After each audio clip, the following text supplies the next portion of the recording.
everybody. Thanks for joining Jamie and I again on a Fit and Well Campus podcast. And we're thrilled to have Ontario Tech mental health counselor and psychotherapist Jeremy Greenberg join us today. So thanks, Jeremy.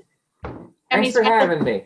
Jeremy's repping Ontario Tech today, as you can see with the hat and the shirt. We love it, love it, love it. Jamie is from DC and I'm from both. So we've got all areas covered. It's perfect. Check, check, check. Exactly. Our topic today is, I think one that comes up probably a lot in both of your spheres, both Jamie and Jeremy, is, people saying that they don't have balance in their life, or how do I have balance? How do I know once I have balance? So that's kind of the topic of our conversation today. So my first question for you would be, either Jamie or Jeremy, how would you define balance? Like, how does somebody know that they're living a balanced life?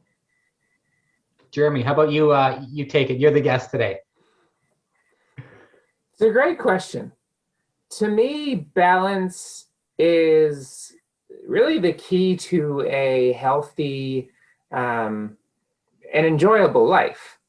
Because if you have too many eggs in one basket, inevitably something goes wrong, because life isn't perfect for anyone. And I do a lot of one-on-one mental health counseling with students, and oftentimes that's the problem. When they come in, it's lack of balance, too much in one, concentrated in one area, and it almost becomes an identity issue. And if something goes wrong with that one area, then it kind of rocks their identity to the core, and it can destroy their self-worth and self-confidence.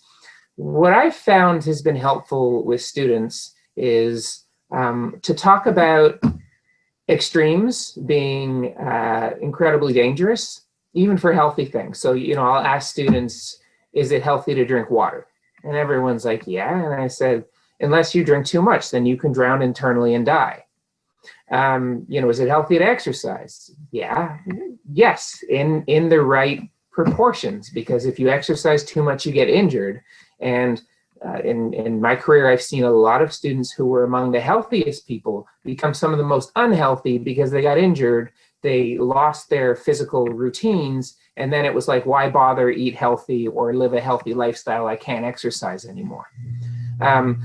So, the extremes, I caution students are very dangerous when it comes to even healthy things. Like I've always been involved with student leaders and students who are kind of involved extracurricularly outside the classroom.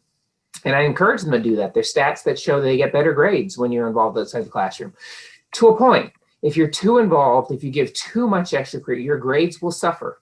And oftentimes I see students drop out of their student leadership roles because they're failing their classes and they have to play catch up. And I guess the last thing I'll say on balance is not equal parts every day.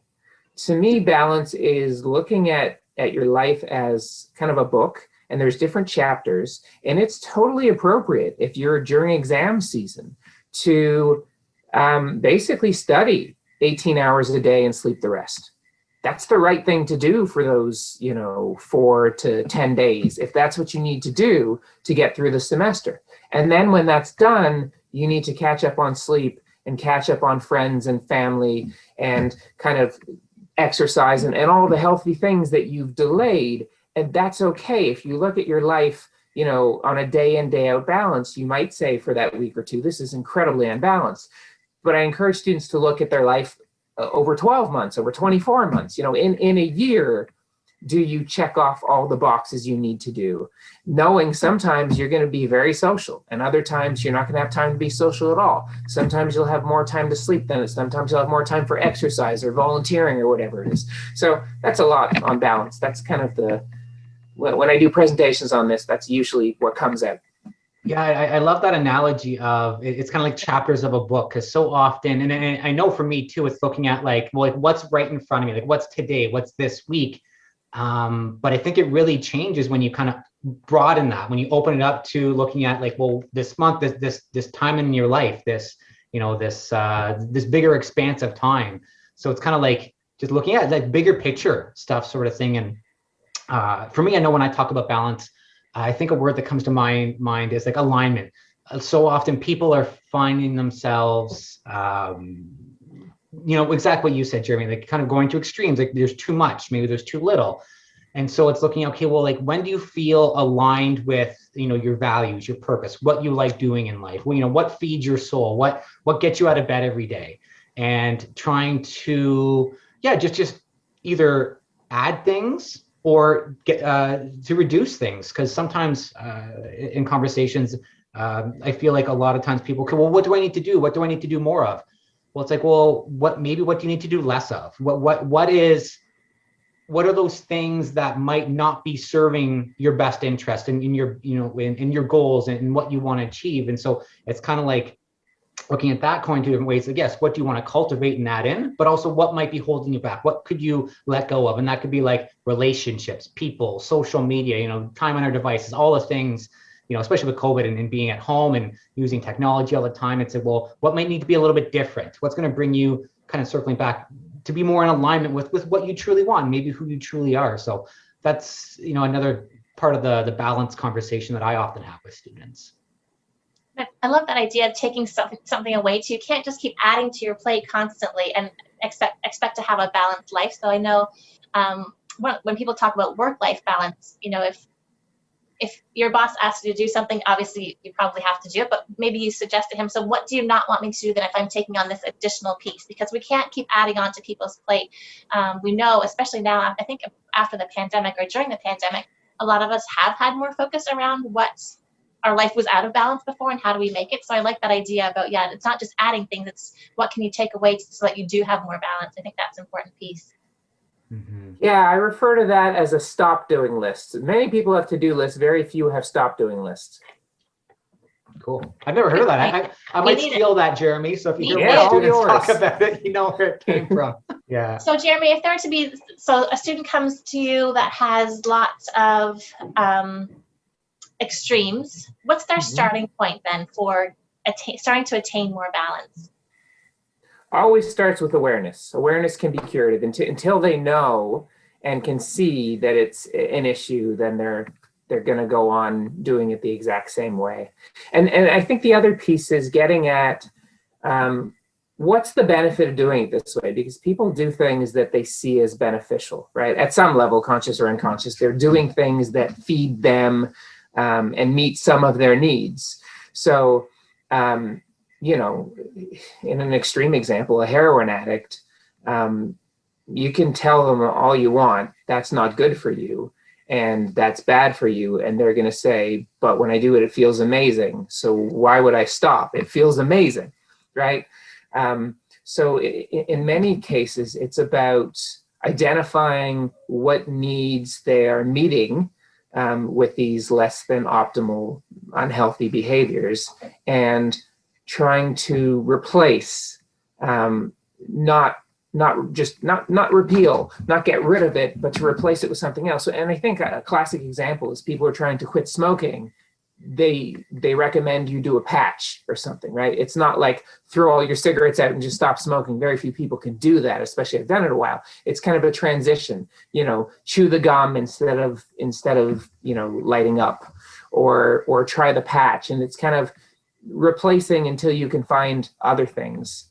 But yeah, awareness can be curative. They have to be aware first, so we need to surface it. Then we can look at what's the need that they're meeting with these less than healthy habits, and then trying to find replacements that are somewhat more healthy. Hard, depending on what the addiction is or what they're doing too much of, it can be really hard to change. Mm-hmm. Even if they're aware that it's not the most healthy thing, change can be scary. And, it's a little bit like flying trapeze in the dark, right? You swing and you let go and you hope that you're going to catch the next one, but you're not totally sure. It's a big risk for people because they're giving up what they know for the unknown. Well, you shared there, Jeremy, around how, things aren't always conscious. We're not always aware of things, and that piece around, building that awareness reminded me of that concept or idea of like autopilot. And I know for me, like the areas where I sometimes go into autopilot in my life, and I think they can kind of manifest as like, or they kind of are expressed in like routines, like before bed and after dinner. Like in my mind, sometimes I will just, it's like there's a magnet on the couch and I'm this big thing attracted, I turn the TV on and, because that after like a long day and, I might be, wanting just to take a break, but, I don't, the TV time that I have now more than I ever had with COVID, because we're home and, I went for years without watching much TV at all. And now it's completely changed, but it's like, I don't always think about it because it's kind of what's comfortable and it's what I'm used to. And I don't need to think about, once, we finish dinner, we watch a show. It's like, well, maybe I could read a book. Maybe we could go for a walk. There's so many other things that would help me, to use, the terminology from earlier in the podcast, like alignment, like I love being outside, being in nature. So it would be I could have probably in reflecting on my own sort of balance, I could have better balance just by going out and doing things a little bit differently. And as you shared, like maybe small changes, like don't try to quit smoking cold turkey, go break things down into steps, identify the small changes you want to make. And then, it can just really help you achieve that balance that much easier instead of trying to make some big drastic change all at the same time. It sounds like we come back to this quite often too. It sounds a bit like making nutritional changes too. I know our friend and Sylvia Emery is a holistic nutritional consultant, will say, make one change at a time. You're not going to change your whole life today, saying, okay, here are the 12 things I need to change. Let's change them all. It's changing them up one at a time. And if I could jump back to something you said too, Jeremy, how easy is it for students or people to identify what the need is, the why behind they're doing something? So if you ask them, so what is this feeding in you? Why do you keep doing this? How easy is it for people to identify what that why is? It's not easy. Yeah.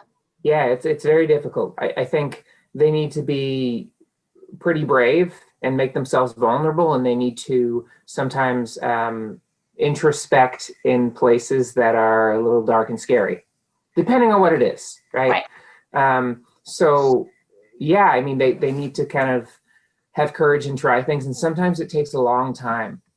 Like in therapy terms, it's very rare that a student will share the main reason they're there in the first session. If it's something challenging, it could take them a few sessions to warm up, to get comfortable sharing. And then they disclose over time, kind of, they'll start by sharing maybe the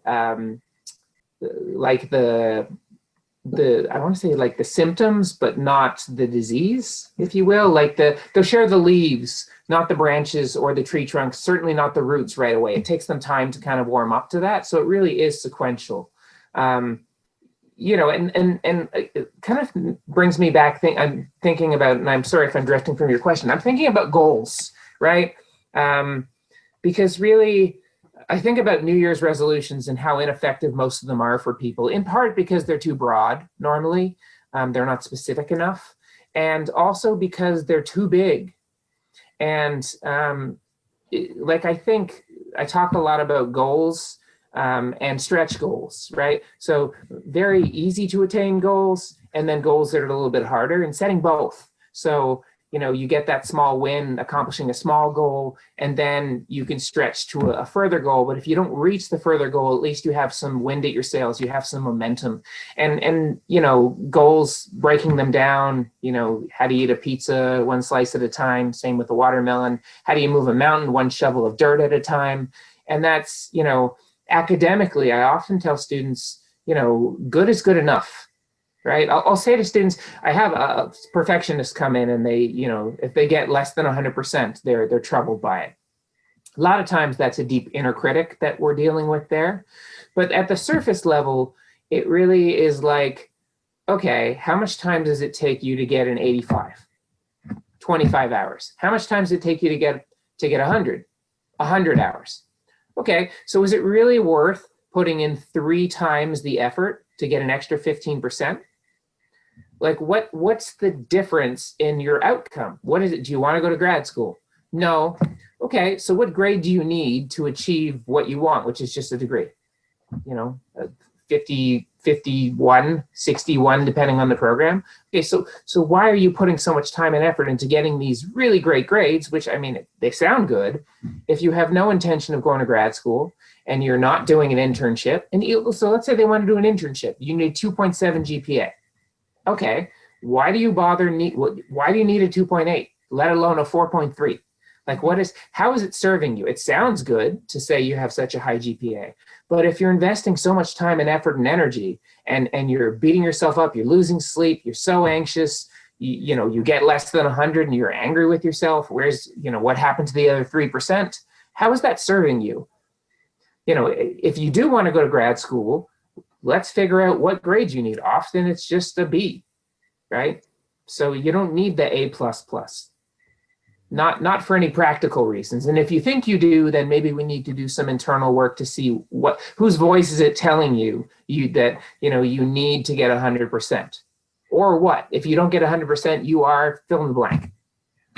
Yeah, and I think what you're touching on too there, Jeremy, is often these expectations that we don't really realize we even have, and that comes up so often when I'm talking to students, and they're stressed, they're overwhelmed, they feel like they're behind, and when we get into conversations and we start exploring some things, these expectations come out and they're like, well, no, I need to get these marks, and I'm not satisfied until, I reach this point, or until I know this material. And then, the conversations sound really, really similar. It's like, okay, well, like sometimes what is good enough? Is it worth, the stress and, the sleepless nights, or the entire lack of sleep to meet these goals? Like, is this fair for you? Is this fair and beneficial for your mental health, your physical and your emotional health, in terms of the overall goal that you want? So it's like taking a step back to kind of reevaluate what it is, not just even what it is that they're going for, but like almost like a cost benefit analysis, I think they're called. And so often students be like, hey, like maybe something a little bit less is good enough that I can still be happy with. And again, I think that a lot of times it's just those kind of like unseen, unidentified expectations that students have of themselves. For sure. I had a question. It just escaped me. I'll see if it comes back in a second. Oh, that was my question, Jeremy. How easy is it for students to make these changes on their own? It depends on their motivation. Both I'd say their inspiration, their drive, what triggers them to want to change. Because if they don't want to change, they're not going to change. Oh, nothing is less effective than someone who's forced to go to therapy against their will. Like, that never works. Never works. And I'll tell them right up front, like, I know your academic advisor, or in some cases security, told you had to come here as a condition, so we'll do it. But just know, if you don't want to be here, therapy's hard work. You're not going to make much progress if you're not in it. At least 1 foot, if not, jump in head first to therapy. So that's really important. I want to talk about mood and, depression, anxiety, because obviously anxiety and depression are the big two things we see in therapy.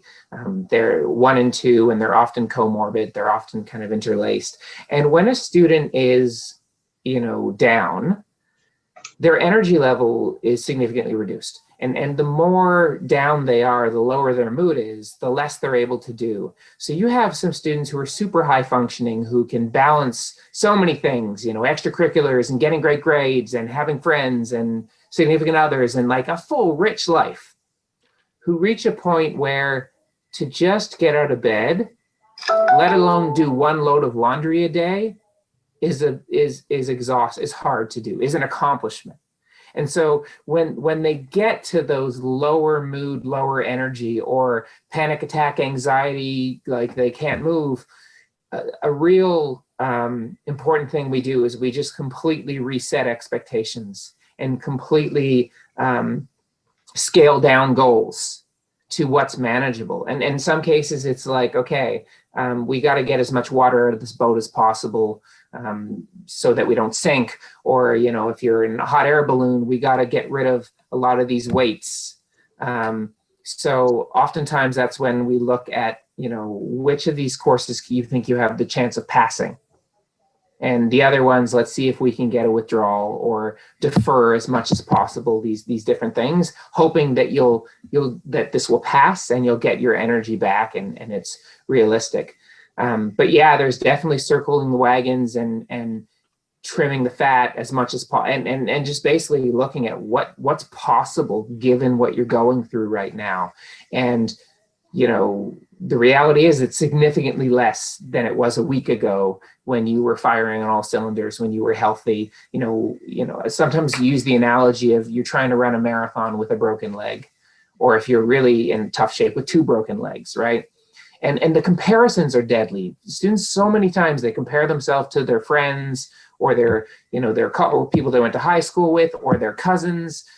Cousins is usually, or siblings is usually the parents. Like, why can't you be more like your cousin who's in med school or doing this or that? And that's just deadly. And so, like, I often say, when you're depressed, or when you're depressed and anxious, or when you're going through these deep, low periods, and you compare yourself to someone who's fully functioning, who's been training for the marathon, and you're trying to do it with 2 broken legs, that is so unfair to you, right? That is not fair to you at all. You have no chance of keeping up with people like that right now, because they're just in a healthier place right now.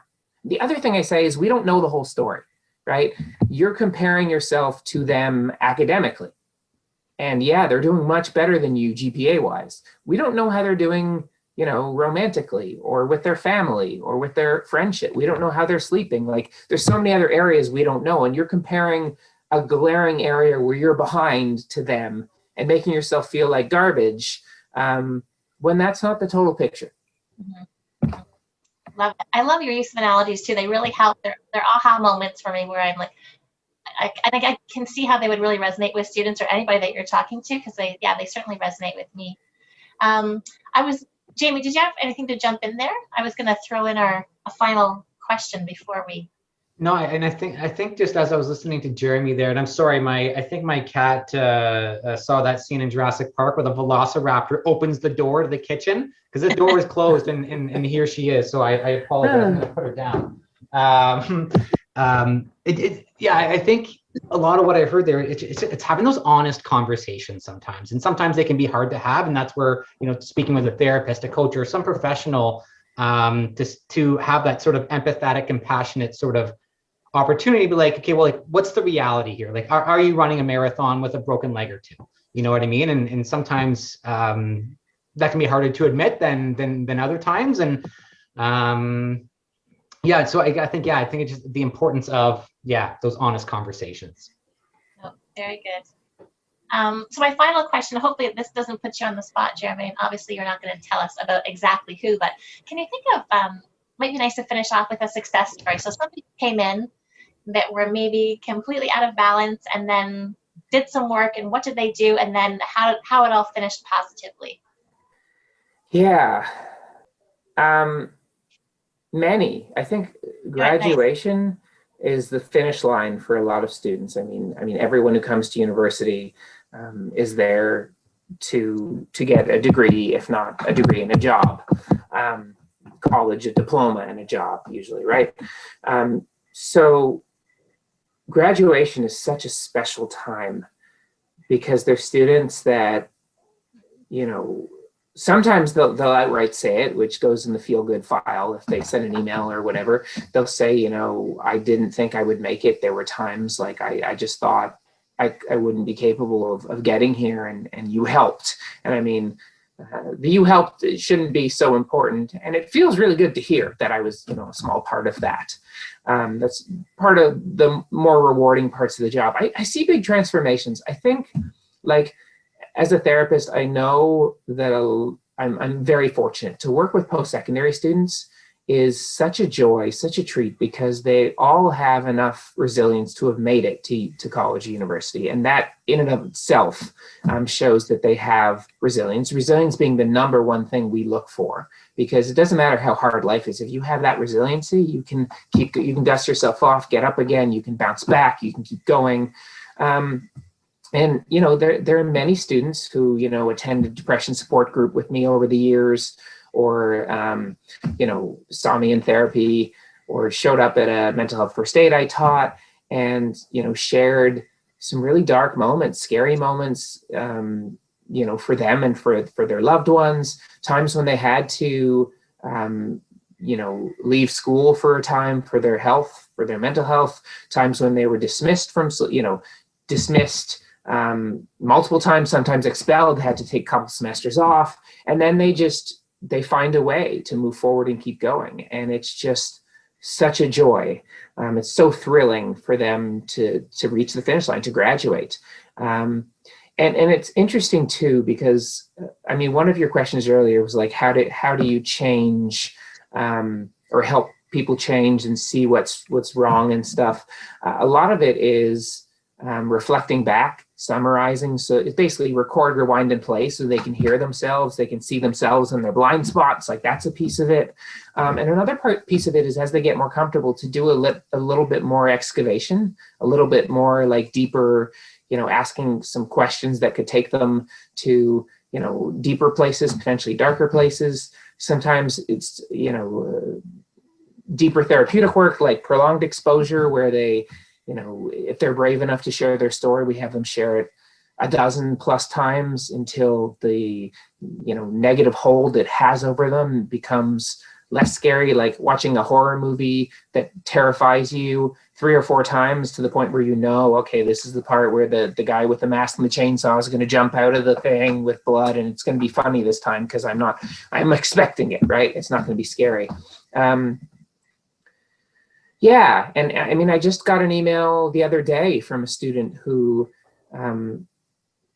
was not ready to do deep therapeutic work. And like, we just scratched the surface and they dissociated. Like, they just couldn't go there yet. And so I decided we were just going to cut the grass. We were just going to work on the day-to-day and just try to keep her going. And she had to take lots of semesters off, but she emailed me to say, I want to book one last session, and then I want to tell you that I did it. Like, I graduated. And that was probably the most exciting thing that happened to me in 2021 so far, is that she made it, which we really weren't sure that she could, from a health perspective, from a mental health perspective, just from like the horror that was her past. And that is something no one can ever take away from her. I mean, that's what I'm going to say. Like, I'm so proud of you. How are you going to celebrate? I'm huge on celebrations. I have students are like, yeah, I told my friends. No, that's not good enough.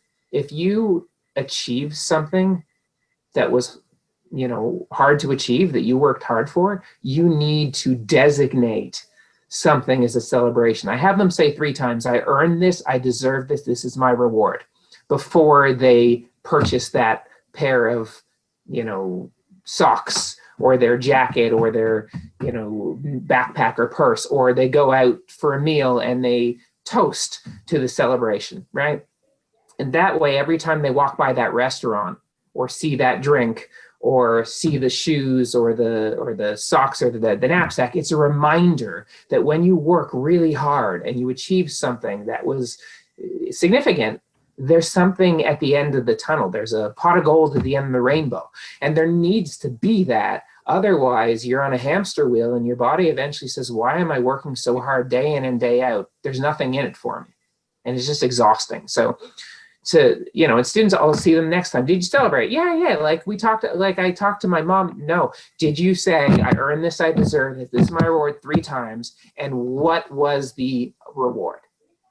And so eventually they do it and they're like, oh yeah, actually it was worth doing. But it seems a bit weird at first. And I say, if you're with other people, you don't have to say it out loud in front of them. I earned this, I deserve it, this is my reward. You can say it, in the bathroom, or you could say it afterwards. If you're shopping online, you could say it's your computer. But anyway.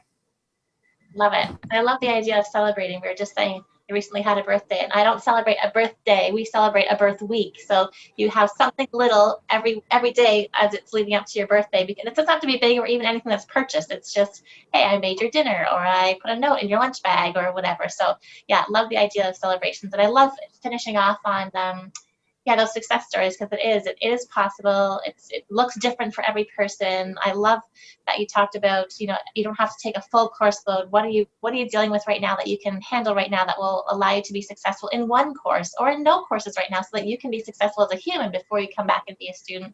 They're all such a wealth of knowledge.